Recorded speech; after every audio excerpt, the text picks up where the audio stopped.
You're listening to Talking Pictures.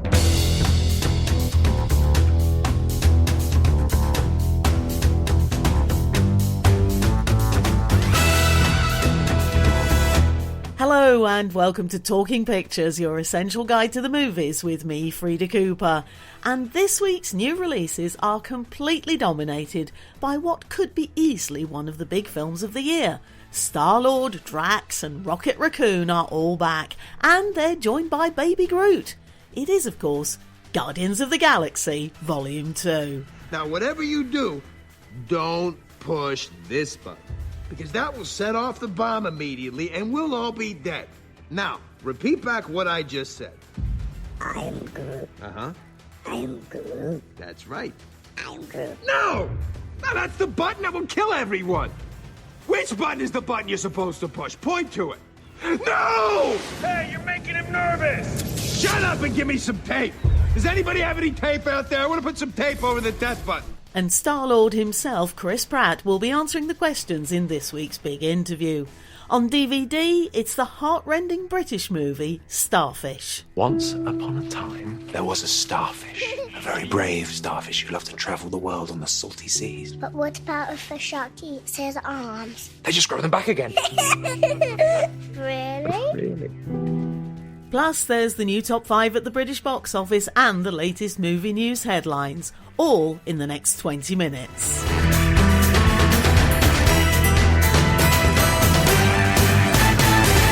So first up, it's this week's new releases, and I'm going to start with the biggie, Guardians of the Galaxy Volume 2, released Friday, Certificate 12A. And if, like me, you loved the first one, then the sequel just couldn't come soon enough. Now, I'll look at whether it's worth all the excitement in just a moment. First, though, it's this week's big interview with no less than Chris Pratt, Star-Lord himself. And he starts by talking about the success of the first movie. I think everybody was at least a little bit surprised with just the amount of success that the first movie had. I know that in making the movie, we all thought we were doing something special, and it was a great script, and you just never know with projects that you're on, and this especially being an untested title and something that wasn't one of Marvel's quote-unquote first-tier superhero stories. You know, we were surprised. It's hard now looking back on what Star-Lord has become through the collaboration of James and myself working on it and what it was to begin with. It's hard to imagine the differences. But for me, what appealed to me the most about this character was just an opportunity to add my own personal brand of humor and into a character. There's something that I knew I could do that was unique to me. And I thought I had been dying for an opportunity to do that. And I thought it was going to be something in the world of an action hero and with comedy. And, after seeing myself in Zero Dark 30, I was forced to reimagine what I was capable of as an actor, because there was a certain physicality to that role that I had never had in any of my previous roles. And I saw that and I thought, because you're constantly reevaluating how other people see you and by how you see yourself in your films. And I saw the Zero Dark 30 and I thought, I want to do something that's comedy, I want to do something that's physical, and I want to do something where I could bring my own special brand of humor to that. And when I met James and we had an audition, or I had my audition with him, I felt like this was going to be a comfortable space to do that. So that's what was so exciting to me, was that I could just do me, do the best version of my best stuff, and that would be okay with him, which was pretty cool. Guardians of the Galaxy Volume 2 picks up just a couple of months after the events of the first movie, so it's very much a continuation of that story, and we find Peter Quill, a.k.a. Star-Lord, in that role he adopts at the end of the movie, which is the guy who's going to take care of this band of misfits and be the quote-unquote leader of this group of heroes. And so that's what we find him doing. Still having to deal with Rocket and the way he is, and Drax and all of the characters the way that they are. He's taken a bit more of a leadership role and is just an inkling more responsible at the beginning of this movie than he was at the beginning of the last movie. What I'm really hoping for is that they'll get exactly what they got in the first movie, but in a completely different way. I expect that people are going to get what they want, but they're not going to get what they expect. And what they want is to go have a profound, life-changing experience at the movies. And they will, but it's not going to be what they expect. It's going to be different than they expect, just like the first movie was. It's going to knock their socks off. Well, I've still got my socks on, but only just. For me, the original was always going to be a hard act to follow. Not only was it just a hugely entertaining piece of cinema, it came out of left field. Nobody was expecting anything. Just like Pratt said, it wasn't exactly from Marvel's A-list, and that was part of the appeal. Now, of course, we know what to expect. I'll try and keep this spoiler-free. As you heard in the interview, the action is set only a couple of months after the original, and our favourite motley crew of unlikely superheroes are still travelling the cosmos. But what's preoccupying them now is keeping together as a newly formed family and discovering the truth about Star-Lord's parentage. That's where Kurt Russell comes in. The title labels the film as Volume 2. In other words, a separate story, and that's kind of what it is, rather than just another sequel. The director James Gunn has retained a lot of the favourite features from the original. The soundtrack, for one, although this time it's Awesome Mix 2, is perhaps not quite as good as the first one, but it's still pretty darn good all the same. And of course this time we have Baby Groot. Groot himself became wood chippings in the first one. He's still voiced by Vin Diesel. Bradley Cooper's Rocket Raccoon is still the only one who can understand him, and he is the most adorable thing I've seen on the screen since the Niffler.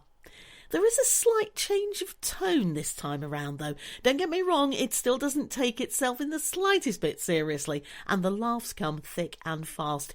But this whole family business gives the film a bit more heart, and there's the occasional moment when you do feel just the slightest trace of a lump in your throat. What's also noticeable is the change in the special effects. They rather put me in mind of Doctor Strange, all those vibrant colours and that psychedelic look. The galaxy this time looks like one exploding rainbow, and it's fantastic. So while GOTG 2 could never be the surprise that the original was, it happily lives up to it in other ways. Go on, treat yourself. You know you want to. To another epic now, but a romance set against turbulent times. The Promise. I have to go. Mikael. I have to find them. Mikael, leave these people alone. You're safe in the woods. No, I'm not safe. No one here is safe. Don't you see what's happening? We've lived through these Turkish threats before. Threats? They want us dead. I have to get us out of here before there's no time left. Trust me. It's all right. I'm getting us out of here. Oscar Isaac making plans to get out of town in The Promise, released Friday, Certificate 12A, a film that comes with built-in controversy. It's a love triangle set in Turkey in the run-up to World War I, with Isaac and Christian Bale both in love with the same woman, played by Charlotte Le Bon. The backdrop isn't just the impending war, but the increasingly fractured situation between the Turks and the Armenian community, one that resulted in the deaths of tens of thousands of Armenians, an event that Turkey has never admitted took place. When the film was shown at Toronto last year, thousands of negative reviews appeared online, allegedly from Turkey, even though the audience gave it a standing ovation. And this week the word is that it's going to be a huge flop at the box office. Well, you can make of that what you will, but I wouldn't take too much notice of all those bad reviews. This is a stirring romantic epic, not a great film, but a good, solid one, and even though it sounds a bit old-fashioned, it seriously resonates with current events. Terry George, who both directed and wrote the script, gives us something that's actually close to being an Armenian Dr. Zhivago. Oscar Isaac is a doctor. The love triangle is set against a backdrop of upheaval. For the Russian Revolution, read Armenian genocide, but perhaps with a bit less snow. George has also said that he's been influenced by David Lean films, and it shows, and not in a bad way. Isaac and Bale both make powerful leads, although sometimes Bale just can't resist giving the scenery the occasional nibble. And there are times when you do wish that Charlotte Le Bon would just make up her mind and choose one of the two men, but then we wouldn't have a film. The Promise then is no classic, but it's sweeping, it looks good, and it's well acted. It sheds light on a little-known historical event, and given current events, it's also been made and released at exactly the right time. The final release this week is set inside a boxing ring, literally. This is the Pyramid Texts. Rocky Graziano, Thomas Rocco Barbella, the Raging Bull. They always used to ask me, who is your best fighter ever? I'm going to tell you now. His name was Bomber. I've got so much to say to you, kid. James Cosmo, the heart and soul of the Pyramid Texts, released on digital platforms on Friday, Certificate 12A. And it's a film that's taken a couple of years to get here because it was originally seen at Edinburgh in 2015. Like Ollie Mecki last week, it's another boxing film that isn't really about boxing, and it's filmed in black and white as well. This time we have Cosmo sat in the middle of a boxing ring, delivering a monologue to a video camera. It's about him, an ex-boxer, now a trainer, about his personal history and about his relationship with his son, who we occasionally see. And for me to tell you more than that would be doing the film a huge disservice. Quite simply, if you're not in bits by the end of the film, you have no heart. Its emotional power is devastating, and that is down to Cosmo, who gives a performance of sheer naked emotion that leads up to a shattering climax. Behind it is a literary script, one that's full of references to classical literature, making it sound more like an epic poem from the Greeks than just a monologue. While releasing it on digital means the film could reach a limited audience, its setting and intimacy makes it perfectly suited to the small screen. And it is most certainly a movie that deserves to be seen. Cosmo does in particular. So see it for yourself and then spread the word. This is Talking Pictures. I can't kiss them goodnight. I can't hold their hands. Tom, What? you only see how this thing affects you. You won't see how it's hurting everybody else. You just suck all the air out of every room you're in. I'll never stop loving you, Tom. I'll never stop believing in you. On to this week's DVDs, and that was Joanne Froggatt in Starfish, which is based on the true story of Nicola and Tom Ray. They had an idyllic marriage, one little girl and a baby on the way, and then it all fell apart when Tom contracted sepsis. The hospital has to perform drastic surgery that radically alters not just his appearance, but his ability to do the simplest of things.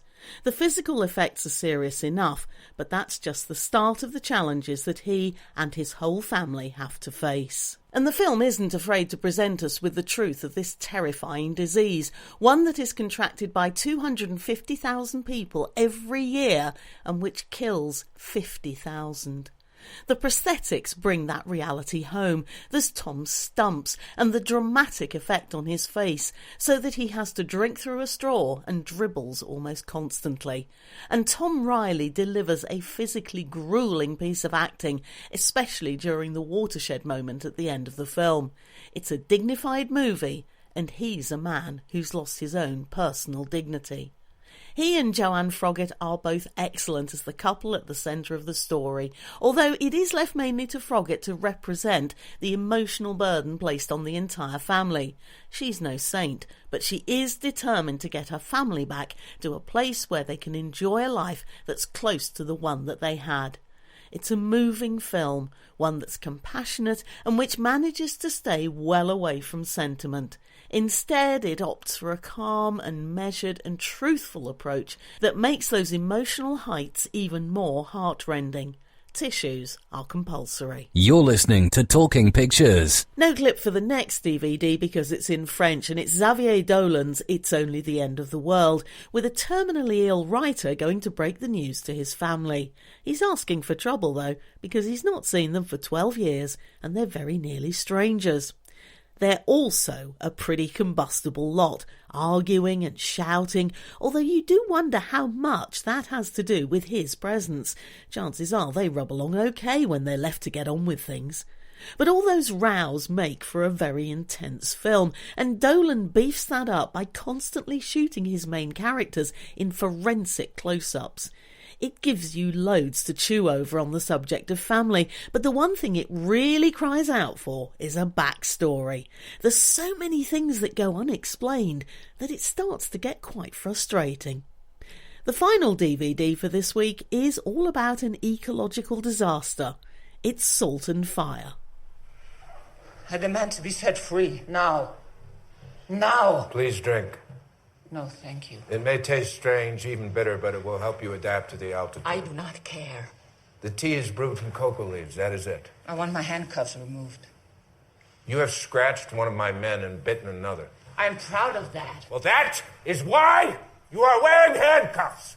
Michael Shannon putting Victoria Ferris in her place in Salt and Fire, the latest from the director Werner Herzog. She is in South America to investigate an ecological disaster.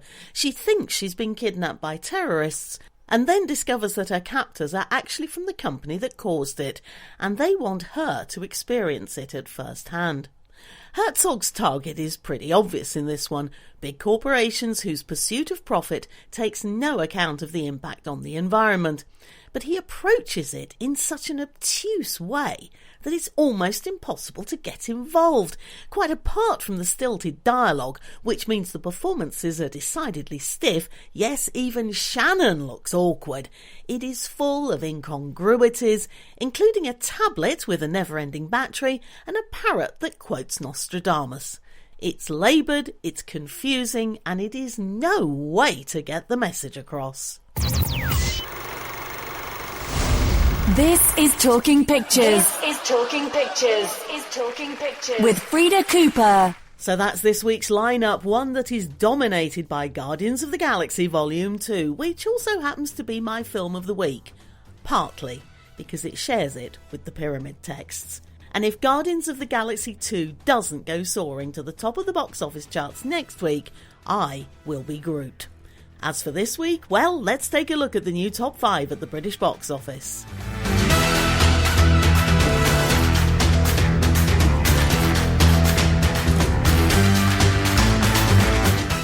So there's just one new entry in the top 5 this week, although we do have a re-entry as well, and that is at number 5. It's Smurfs, The Lost Village. God knows why.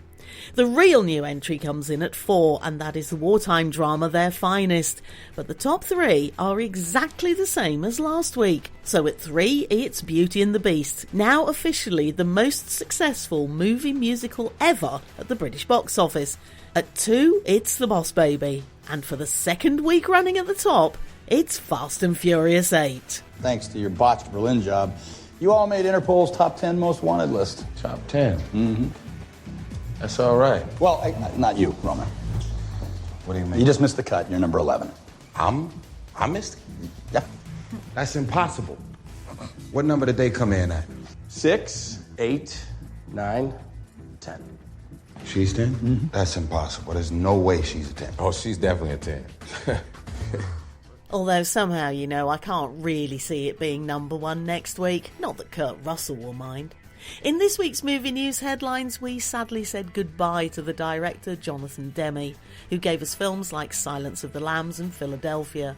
David Fincher took a couple of steps closer to signing on the dotted line to direct World War Z 2, and apparently Brad Pitt will be back as well. The whole thing's taken rather a while.